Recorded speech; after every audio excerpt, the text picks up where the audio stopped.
Muito bem, começando pelo caso do general Eduardo Pazuello. Ele precisa ser responsabilizado e punido para que o Exército e as Forças Armadas como um todo não sejam ainda mais desmoralizados do que já estão com essas centenas de militares que gostaram de ter uma boquinha no governo e gostaram tanto que agora vão ter, sendo mantida a portaria publicada pelo próprio governo Bolsonaro, uma remuneração acima do teto constitucional, quer dizer, acima do salário de ministro do Supremo Tribunal Federal para aqueles que já têm aposentadoria e que estão em cargos comissionados. E só estão em cargos comissionados porque são subservientes ao presidente Jair Bolsonaro, porque passam pano para sujeira, porque fingem que não veem o resto que envolve esse grupo político.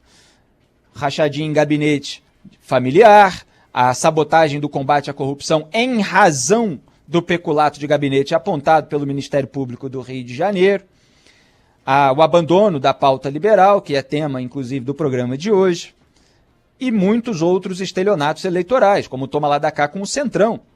Centrão, que era colocado ali no lugar da palavra ladrão, na música eternizada pelo Bezerra da Silva, no palanque do general Augusto Heleno, durante o ano de 2018. Se gritar pega Centrão, não sobra um, meu irmão. E outro dia foi dar uma declaração numa comissão, disse, não, Centrão não existe, não é bem assim. Veja bem. Quer dizer, tem uma boquinha lá no governo, e aí passa pano, porque uma coisa é a campanha, uma coisa é o que se diz, outra coisa é o que se faz na prática. Eduardo Pazuello é aquele que disse na CPI, não, isso aí, esse vídeo que a gente fez, um manda, outro obedece, isso é coisa de internet. O Bolsonaro declarou que mandou cancelar a compra da Coronavac. Não, a mim não chegou nenhuma ordem, isso é coisa da internet. Então, é o pessoal que é bravateiro assumido quando convém, né? Quando assumir a realidade das ordens do presidente, é pior ainda do que dizer que o presidente diz uma coisa nas redes sociais e faz outra, que no caso nem é a realidade. O presidente mandou mesmo, só que eles não querem assumir que o presidente mandou não comprar a Coronavac e fazer outras coisas que estão sendo investigadas na CPI da Covid. Então, Eduardo Pazuello, general da Ativa, que foi o pior ministro da saúde da história do país, em cuja gestão o número de mortes aumentou assustadoramente na pandemia da Covid-19, que boicotou a aquisição de vacinas, seguindo ordens do presidente, ele tem de ser punido de acordo com o regulamento do Exército, sim. Nesse ponto, o Mourão tem razão. É claro que ele não dá o quadro completo. Qual é o quadro completo? É que o general Eduardo Pazuello, na CPI, ele havia pedido desculpas por ter sido fotografado, né, por ter andado, evidentemente. Aqui, essa caminhada dele dentro de um shopping de Manaus foi registrada. E ele andou lá sem máscara. E aí deu a alegação cínica de que não, ele estava andando sem máscara porque ele estava indo comprar uma máscara. Como se ele não tivesse máscara, não tivesse quem comprasse a máscara para ele. Para ele, figura pública, general, ex-ministro da Saúde, não aparecesse assim sem máscara. Não ligou, não está nem aí. Mas deu lá na CPI essa alegação de que estava indo comprar uma máscara. Ele estava indo comprar uma máscara do alto do carro de som num ato político do Jair Bolsonaro? Não. Ele sabia que um general não pode fazer isso? É claro que ele sabia. Não é, subi aqui no carro de som e me esqueci. Esqueci que sou general da Ativa e que isso está proibido no regulamento. Mas agora que eu já estou aqui, vou fazer um discursozinho também do lado do presidente e tal. Quer dizer, é um cinismo, é uma sonsice, que o sujeito conta com a impunidade. O sujeito conta com a possibilidade de depois mandar uma conversa no pé do ouvido do comandante do Exército e fazer com que a regra não seja cumprida ou seja cumprida de uma forma amena, sem gerar uma grande munição. Talvez já queira ir para a reserva, talvez isso possa fazer com que o Exército transforme ele num militar de reserva. Saiu aí a notícia na imprensa, em vários portais, queriam transformar o Pazuello num militar da reserva com data retroativa para sexta-feira, anterior ao ato político do qual ele participou, para que ele não fosse responsabilizado e punido. Veja a que ponto se chega numa cogitação envolvendo o Exército Brasileiro para passar pano e aliviar a barra de alguém que incorreu numa violação de regras, de honra, de tradição, de cultura das Forças Armadas. E eu chamo a atenção nesse programa há muito tempo para essa falta de senso de dever e de honra dessas pessoas, porque esse é o ponto do comportamento humano que precisa ser observado. Em relação à manifestação bolsonarista, faz parte do que o Jair Bolsonaro sabe fazer, que é comprar apoio. Então, os motoqueiros estão lá felizes nesse momento com a promessa do Jair Bolsonaro de não cobrar pedágio de motoqueiro nas concessões rodoviárias que virão. A gente vai precisar monitorar se esse pedágio vai ter um preço maior para os demais motoristas para cobrir a falta de pagamento por parte dos motoqueiros que vão receber essa isenção, que vão ganhar essa isenção, né, que vão deixar de pagar. Porque no final, a conta sempre tem de ser paga por alguém. Então, quando você tem uma classe privilegiada em qualquer segmento da sociedade, em geral, aquilo que ela deixa de pagar ou recebe é bancado pelo restante, por outras categorias. E a gente vai precisar monitorar para ver se isso vai acontecer. Agora, isso faz parte de um projeto populista de poder. Bolsonaro faz isso com os militares para os quais dá boquinha, o Luiz Eduardo Ramos, o Braga Neto, ele próprio, né? Jair Bolsonaro, que vão ter agora esse aumento, esse reajuste salarial. Ele faz isso com o Centrão para não ser empichado, para tentar se blindar, inclusive contra desdobramentos possíveis de investigação de peculato de gabinete, que começaram lá com o Flávio Bolsonaro, aqui no Ministério Público do Rio de Janeiro. Então ele dá cargos, ele dá verbas por meio de orçamento secreto paralelo, que a gente mostrou ao longo da semana passada aqui.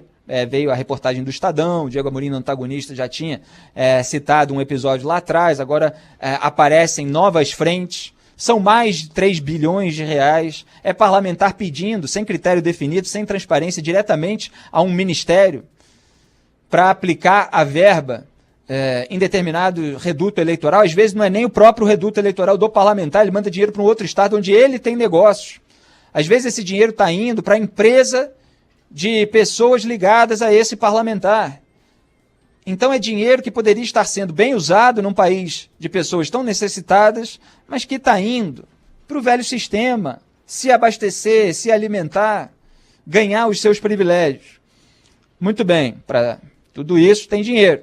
Então se compra apoio, como se compra apoio midiático também. A gente conhece os procedimentos.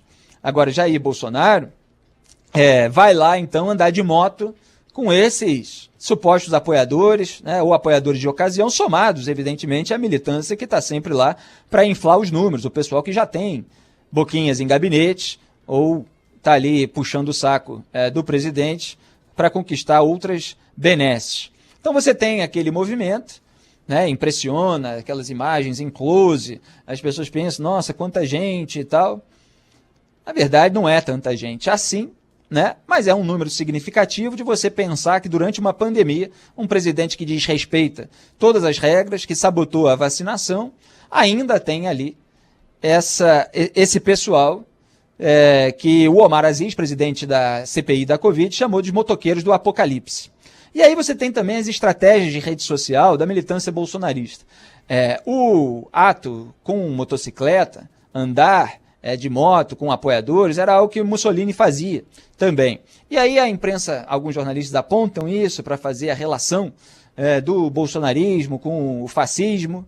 E aí vem esse pessoal para dizer que o Mussolini também andava a pé, o Mussolini também bebia água, o Mussolini... E começa a fazer chacota dessa comparação para taxar e rotular todas as pessoas que apontam isso como histéricas, etc.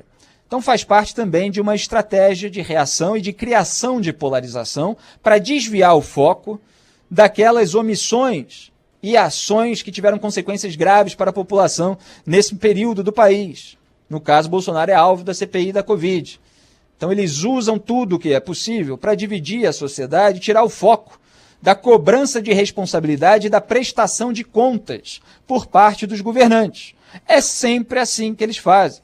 Então eles tentam dividir o mundo entre os críticos do regime chinês e os defensores, né? Como se fosse esse o ponto, né? E não você ter uma relação que permita ao Brasil receber os insumos de vacina daquele governo, do qual se tem crítica, mas que nesse momento é preciso ter ao lado nesse ponto, que é o fornecimento de insumos para vacinas.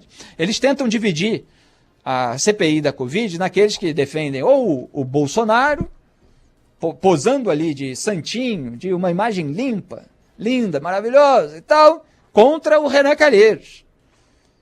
Como se o fato de Renan Calheiros ser relator da CPI da Covid eximisse Jair Bolsonaro de prestar contas a respeito do seu negacionismo, a respeito das suas ordens para não comprar vacina quando a população brasileira precisava. Eu estou aqui há 18 anos criticando o Renan Calheiros, cobrando o avanço das investigações a respeito dele. Lamentavelmente, o Jair Bolsonaro fez parte da Frente Ampla pela Impunidade, que foi exaltada pelo Renan Calheiros, numa entrevista que ele deu numa emissora de TV, que eu compartilhei no Twitter, acabou viralizando o meu tweet.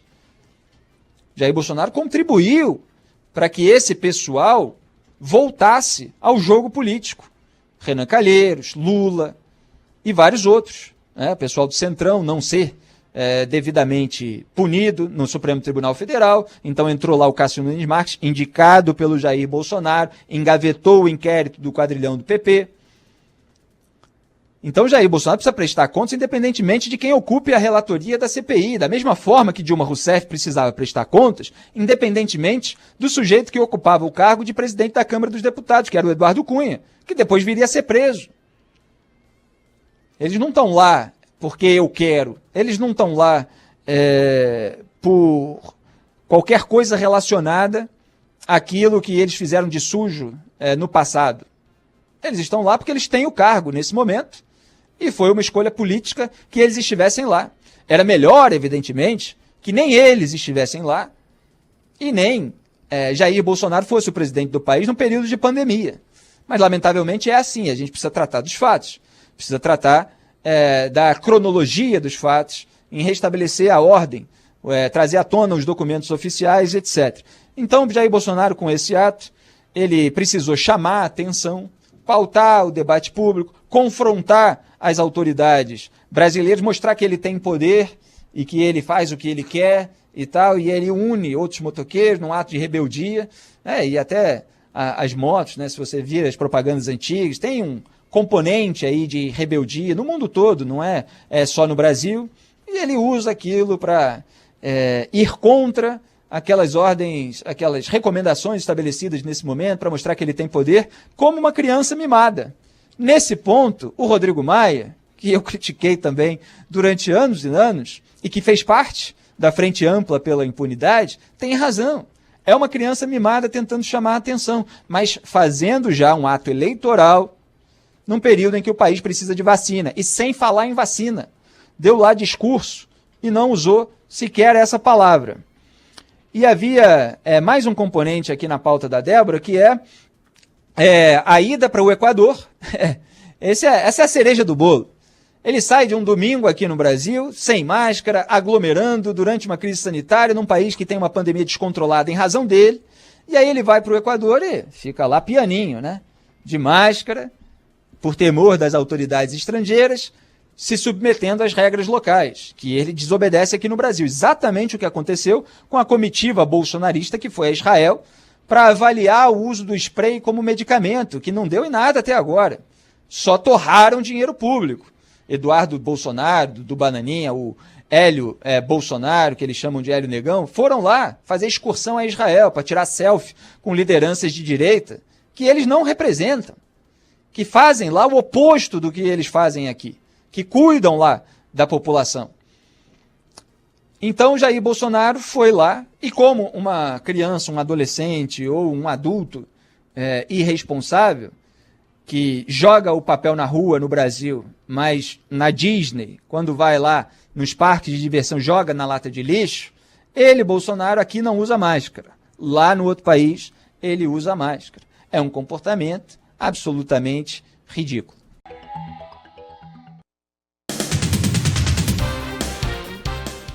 Salve, salve, ouvintes da Band News FM, eu sou Felipe Moura Brasil e você está acompanhando o nosso programa Salve, Salve Band News, que tem transmissão com imagens em bandnewsfm.com.br/salve, ou então você entra no canal de YouTube, coloca lá Rádio Band News FM na busca do YouTube e você vê a janelinha de transmissão do nosso programa. Olha, eu falei aqui de manhã no Jornal Band News Rio, primeira edição, e repeti agora há pouco que a isenção de pedágio para a turma das motos nas concessões rodoviárias, ela iria pesar no bolso de todos os demais motoristas. Essa é a tendência porque, no fim, alguém sempre paga a conta. E agora há pouco, olha só, como a gente trata da realidade, a realidade vem e se impõe, né?